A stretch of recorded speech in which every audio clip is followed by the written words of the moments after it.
Selamat pagi dan selamat kembali kepada channel saya. Saya Cikgu Daryl dan hari ini kita akan teruskan dengan pengajaran dan pembelajaran untuk modul 8 Amazing Animals Our World Part 2. Ini adalah bahagian kedua. Tanpa membuang masa, mari kita mulakan pengajaran kita hari ini dengan satu soalan. What if adjectives are used between two same things with the same quality and quantity?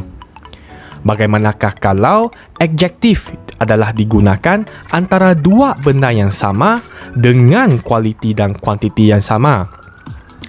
Untuk mengibas semula dengan anda, adjektif sini bermaksud perkataan yang digunakan untuk mengifatkan sesuatu benda.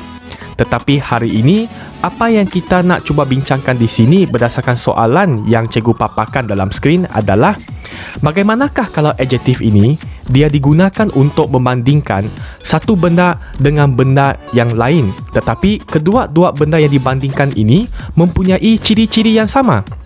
Jadi, kita menggunakan struktur ini. Was tambah S tambah adjektif tambah S lagi.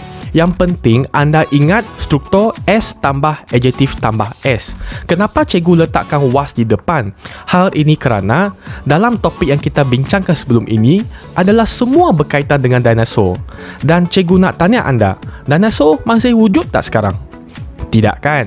Ia hanya wujud pada zaman lampau. Jadi benda yang wujud pada zaman lampau bermaksudnya perkara itu sudah berlaku. Apabila perkara tersebut sudah berlaku, kita hanya boleh gunakan past tense. Dan apabila kita menggunakan past tense, verb to be yang digunakan hanya boleh gunakan was ataupun were dan bukannya is, am ataupun are. Dan mungkin anda akan tanya pada cikgu, kenapa kita hanya gunakan was? Kenapa bukannya gunakan were?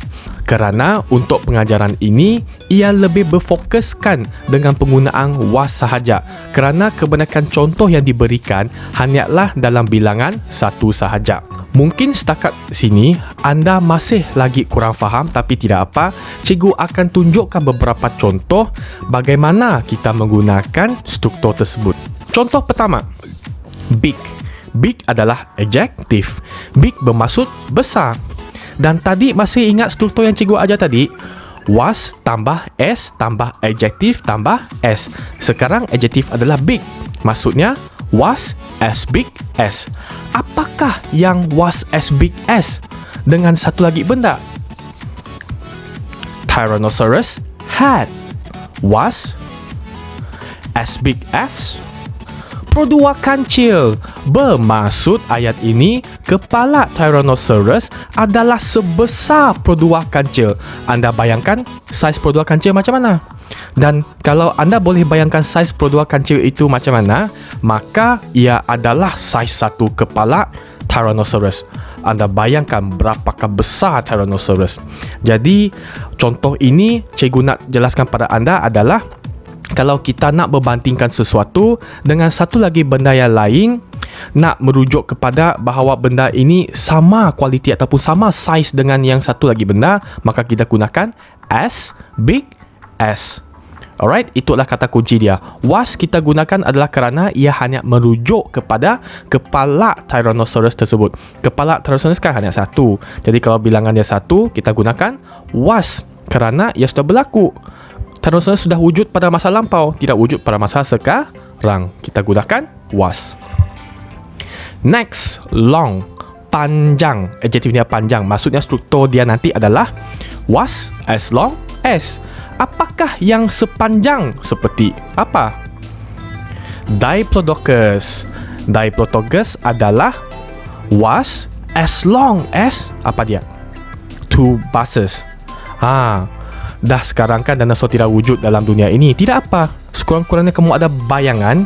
Jadi bila anda bayangkan dua bas berkumpul sama-sama dalam baris yang selari, jumlah panjang kedua-dua bas ini bila bergabung adalah sama panjang dengan Diplodocus.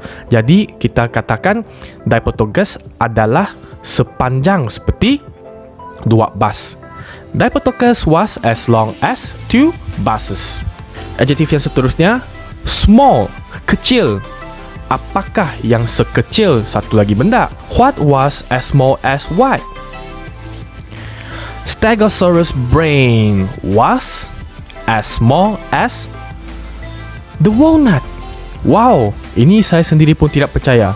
Tidak sangka Stegosaurus adalah seekor dinosaur yang begitu besar, tetapi otak dia adalah sekecil walnut.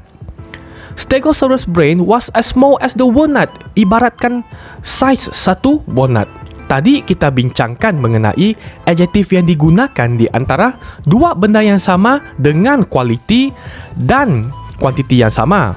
Bagaimana pula kalau adjektif ini digunakan di antara dua benda yang sama tetapi kualiti dan kuantiti yang berbeza? Sama saja dengan struktur yang tadi kita gunakan, cuma was menjadi wasn't sebab kita cuba untuk menidakkan pernyataan tersebut.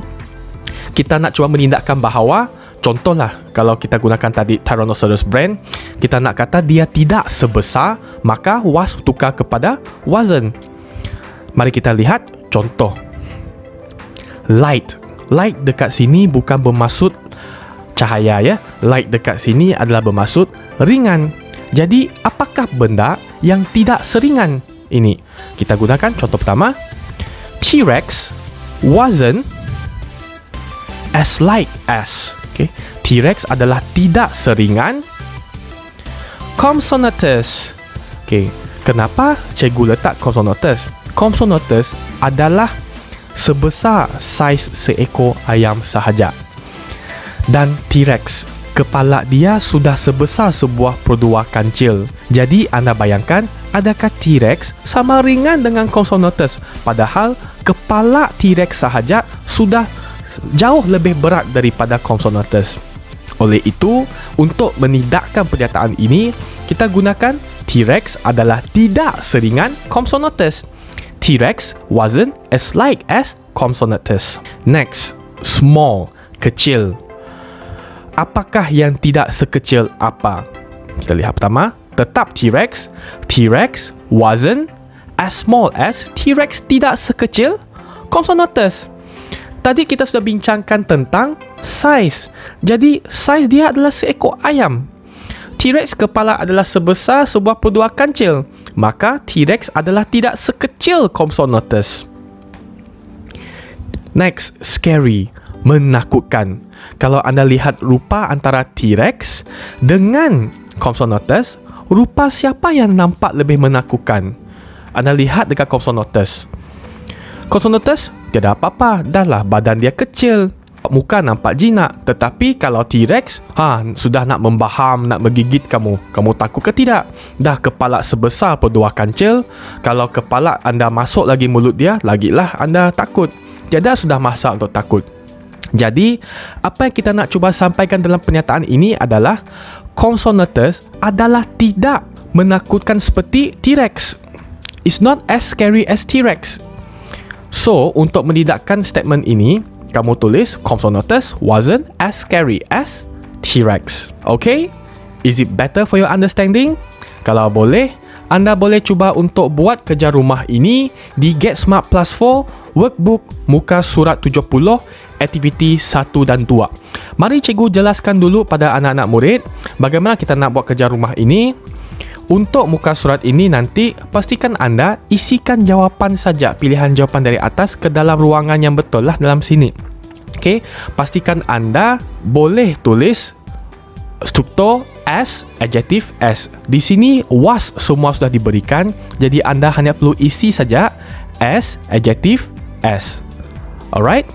Kalau ada apa-apa masalah, boleh saja tanya dengan cikgu dalam ruangan komen di bawah video ini. Alright? Dan selepas anda siap dengan latihan ini, anda boleh teruskan dengan latihan yang kedua, iaitu anda perlu tulis ayat sendiri. Lihat contoh pertama yang dah diberikan. Contoh pertama, heavy, berat. Okay. Anda lihat Triceratops dengan Utahraptor. Jadi mana satu yang lebih berat sebenarnya kalau anda lihat menggunakan mata anda saja? Semestinya adalah Utahraptor lebih ringan daripada Triceratops kan? Sebab Triceratops badannya besar. Oleh itu pernyataan di sini semua adalah digunakan untuk menidakkan pernyataan tersebut. So number 1, Utahraptor wasn't as heavy as Triceratops. Utahraptor adalah tidak seberat Triceratops. Untuk big pula, mana satu lebih besar? Triceratops lebih besar kan? Utahraptor lebih kecil. Oleh itu, kalau nombor 2 anda nak buat, anda buat Utahraptor wasn't as big as Triceratops. Anda perlu lihat adjektif dia dulu, lepas tu membandingkan. Okay, untuk membandingkan kedua-duanya tersebut. Kalau scary, mana satu lebih scary? Kalau dangerous, mana satu lebih dangerous? Anda perlu lihat sendiri, kemudian bina ayat. Alright? Dan untuk murid-murid yang lain selain pada murid SK Limpaki, anda boleh cuba untuk menjawab soalan ini juga. Kalau anda tiada mempunyai buku kerja ini, kamu boleh saja tinggalkan jawapan anda dalam ruangan komen. Cikgu akan cuba bagi respon kalau anda maulah. Alright? So, pengajaran kita hari ini berhenti di sini saja. Dan jangan lupa untuk subscribe Facebook dan juga channel Cikgu lah, iaitu Cikgu Daryl. So, I will see you at the next video. Thanks for watching.